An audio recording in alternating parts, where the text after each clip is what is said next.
Hi everyone, welcome back to another Judo home workout video. Today we'll be exploring 3 different ways to find our Osoto Gari technique. We'll start off by warming up with the following exercise. You'll place yourself on one foot. If you're doing your Osoto Gari on your right side, you'll start off on your left leg. Your right hand you'll keep on your shoulder and we'll be mimicking a throwing action as if we're throwing a tennis ball. With our right foot, our reaping leg for the Osoto Gari, we'll be sweeping the mat underneath us like this, almost like a skateboarding action. Now to put it all together, you'll hop on your left leg, sweep and reap with your right leg, and throw your tennis ball with your right arm.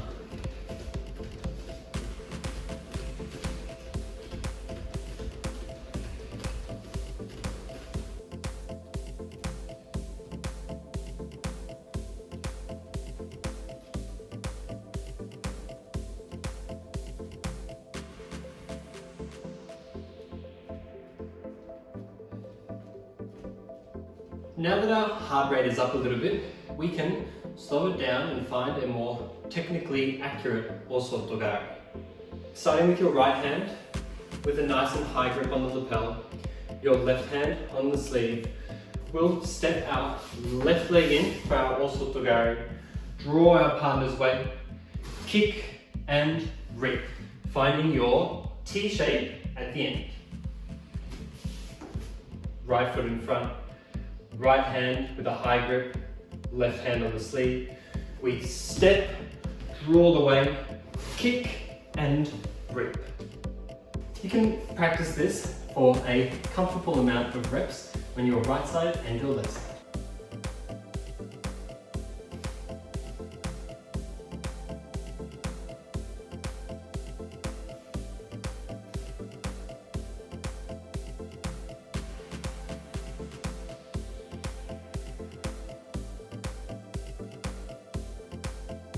Moving on now, we'll do the same Osoto Gari movement that we just did, but now we'll add a little bump before we take our step.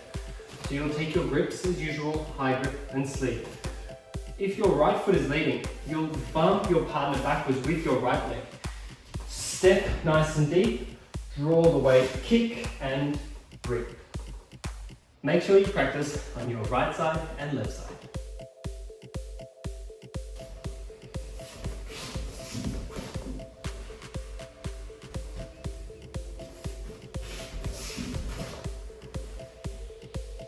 The first combination that we'll be looking at today is our Ouchi Gari into our Osoto Gari technique. For this combination, our Ouchi Gari will not be a full reaping Ouchi Gari movement. We'll just be touching the leg in a similar manner to get a reaction out of our partner so that we can capitalize and finish with an Osoto Gari technique. So to start, lapel, sleeve. For this we'll be doing our cross step, back step, Ouchi Gari movement. We step our foot across the line, back step our left leg in, and we'll touch our partner's leg for the Ouchi Gari. Normally when we do our Ouchi Gari technique, we cross step and reach for a full circle around. For this, we'll just be touching our partner's leg to get the reaction out of them.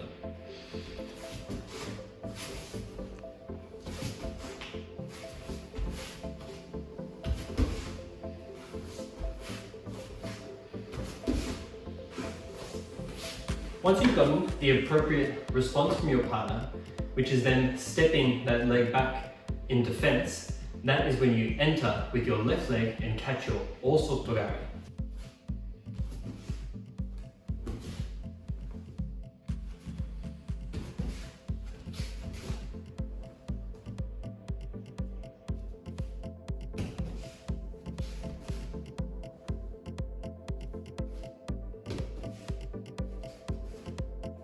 To execute this combination correctly, you need to have a viable opening in your partner's legs to find your Ouchi Gari before entering for your Osoto Gari.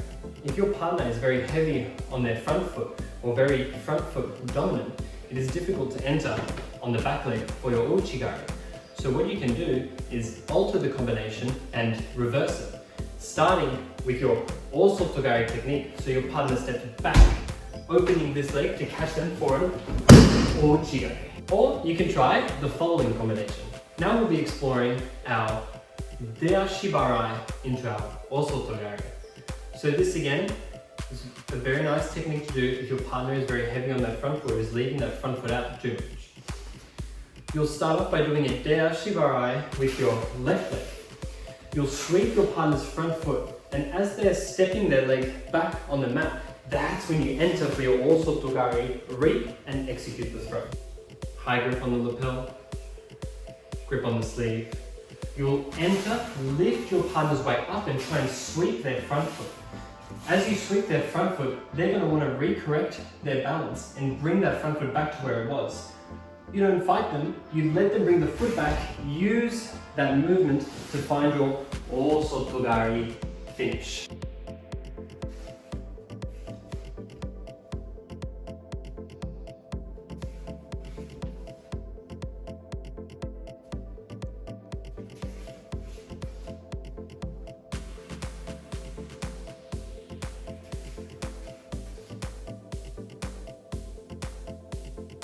Because this technique is largely dependent on your partner's reaction, it's a little bit difficult to visualize where you're executing the technique.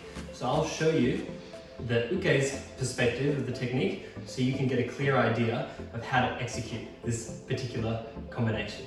You're sweeping Ashi on the front foot. As you're bringing that foot back and your weight is on your right leg, that's when your partner will reap Osoto Gari.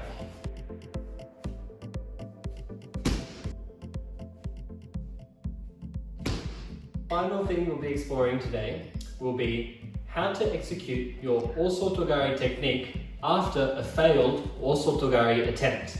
Often the problem is when people are entering for the Osoto Gari is that they're not entering their body enough, they're not entering their center or their hips enough into the movement, so they haven't got enough body or center behind the technique to actually execute the throw.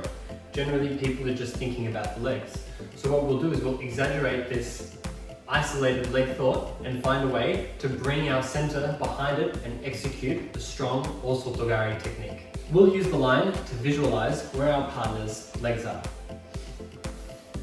Using our right leg for the Osoto Gari, we'll reach with just the leg and try and hook our partner's leg. Here, because our center is so far behind, it's going to be really difficult to reap your partner's leg and throw them.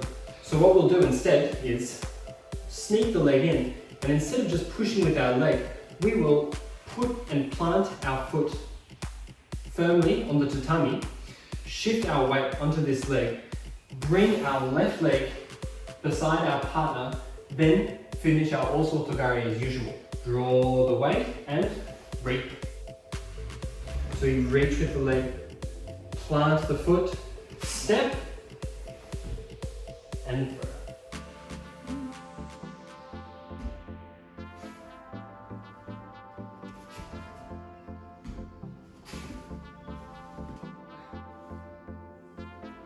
These are just 3 ways we can find our Osoto Gari technique. I hope you guys had fun and that you learned something. Comment below and let us know what you'd like to see from us next. And we'll see you all at the next home workout video. Os!